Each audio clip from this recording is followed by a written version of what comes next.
Live India 24 channel में आप सभी का बहुत बहुत स्वागत है।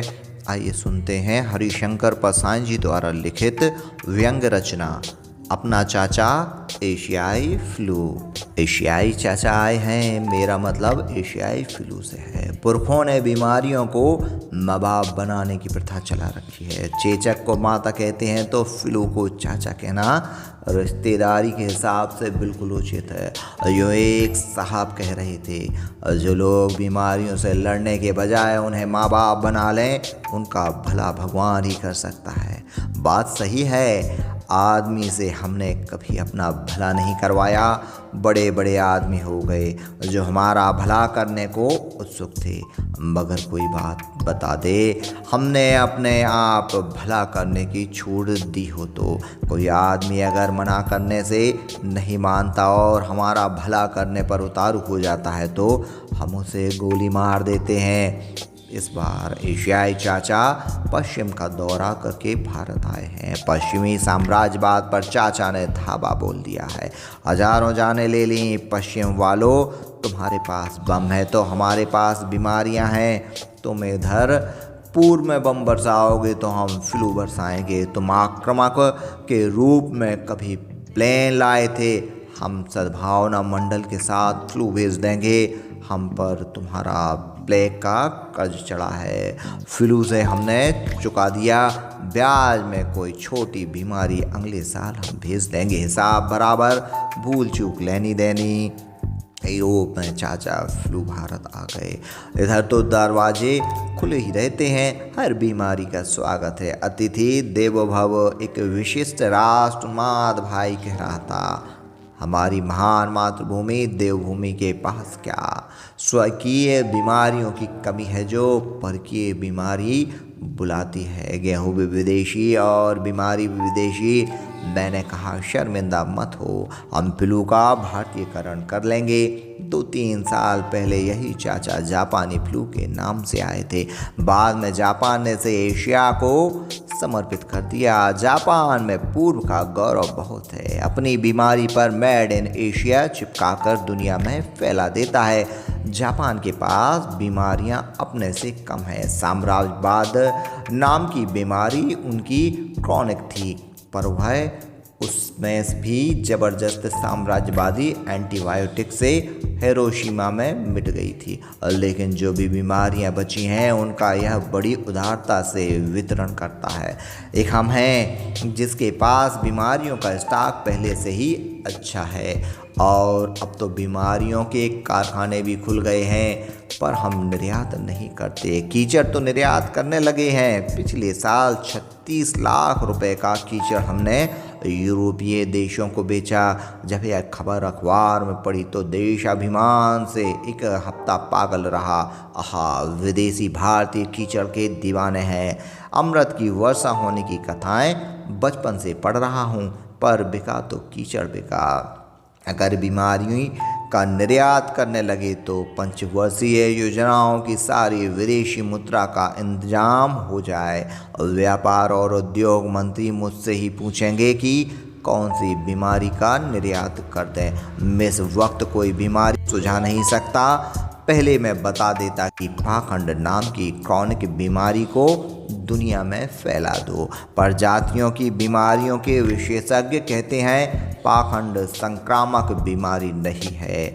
इसके कीटाणु उसी जाति के शरीर में रहकर उसी को खोखला करते रहते हैं। बीमारी नहीं तो नशे तो बाहर गए ही हैं। सुना है भारतीय गांजा और चरस पश्चिम में बहुत लोकप्रिय है। नशे के मामले में हम बहुत ऊंचे हैं। कई नशे हैं, धर्म का नशा, जाति का, नस्ल का, आध्यात्म का। 2 नशे खास हैं, हीनता का नशा और उच्चता का नशा। हीनता का ऐसा नशा पिछड़े से पिछड़े देश में भी नहीं मिलेगा। इस नशे की 2-4 फूंक लेने से ऐसे सामूहिक उद्गार निकलते हैं, हाय हम बड़े दुखी, बड़े पतित लोग हैं। हाय हम पर हमेशा अत्याचार होते हैं। हम इतने भले लोग हैं, पर हाय हम पर जुल्म होते हैं। हम बड़े पिछड़े हुए लोग हैं। इस नशे का कमाल यह है कि इसकी पिनक में लगता है। उच्चता का नशा चढ़ने पर हम बड़बड़ाते हैं, भारत विश्व का गुरु है, सारा ज्ञान विज्ञान हमारे पुरखे प्राप्त कर चुके, अब आगे कुछ है ही नहीं। हीनता और उच्चता के ये नशे बारी बारी से चढ़े रहते हैं, हमारा नशा कभी उतरता ही नहीं।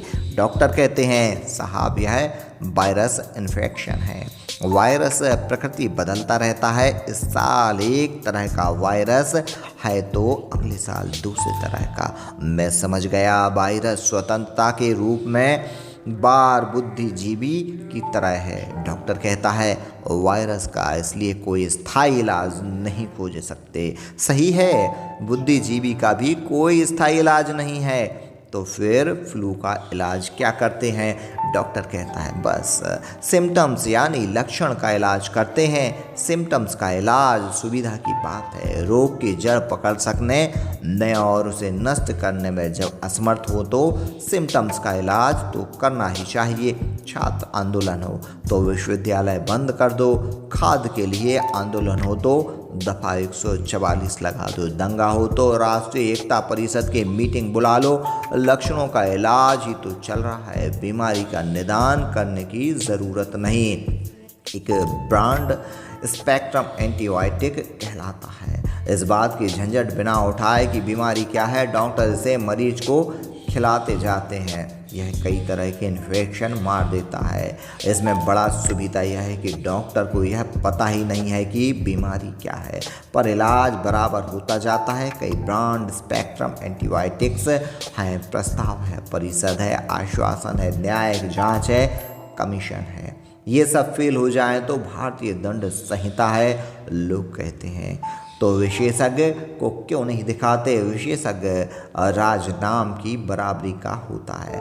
पुरखों का विश्वास था अंत समय राज नाम से मुक्ति मिलती है, अब विशेषज्ञ से मुक्ति मिलती है, यानी मरने के पहले विशेषज्ञ बदल दें कि इस बीमारी से मरे तो जीवन मरण के संबंध से मुक्ति मिल गई।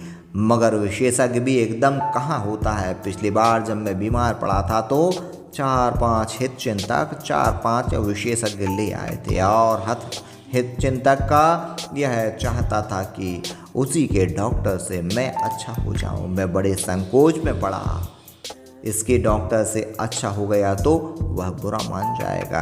एक हित चिंतक से मुझे रुपए उधार लेने थे, उसे मैं नाराज नहीं करना चाहता था, लिहाजा मैंने उसी के डॉक्टर से दवा ली। रुपए उधार तो मुझे मिल गए पर बीमारी जरा लंबी हो गई। कोई हर्ज नहीं, यह देश भी तो शुभचिंतकों के डॉक्टर की दवाइयाँ खा रहा है। संकोच के कारण न डॉक्टर बदल सकता न दवा। आसपास के लोग फ्लू से कराह रहे हैं। कराहने का भी अलग अलग अंदाज होता है। किसी की कराह क्षमा याचना जैसी होती है, किसी की कराह हुंकार जैसी, जैसे वर्मा कराहता है वैसे कांगो नहीं है। वियतनाम की कराह तो बिल्कुल अलग ढंग की है। कराहते सब हैं मगर कराहने की आदत नहीं पड़नी चाहिए जैसी हमारी पड़ गई है। इस्पात का उत्पादन बढ़ जाए तो भी कराहेंगे और सूखा पड़ जाए तो भी कराहेंगे। एशियाई चाचा ने दुनिया भर को कराह दी, मेरा एशियाई गर्व फटा पड़ रहा है। बीमारियां मुफ्त बांटने के लिए अपने पास बहुत हैं। धर्मार्थ और तदालय या खैराती दवाखाना है तो धर्मार्थ रोग वितरण केंद्र भी हैं, नए रोगों का उत्पादन करके इधर भेज रहा है। कोई बात नहीं, एक चीनी पीला बुखार हमने फेंक दिया है तो यह हाल है कि चीन और अमेरिका के राजदूत पिछले 10 सालों से रोज जिनेवा में मिलकर उसका इलाज ढूंढ रहे हैं।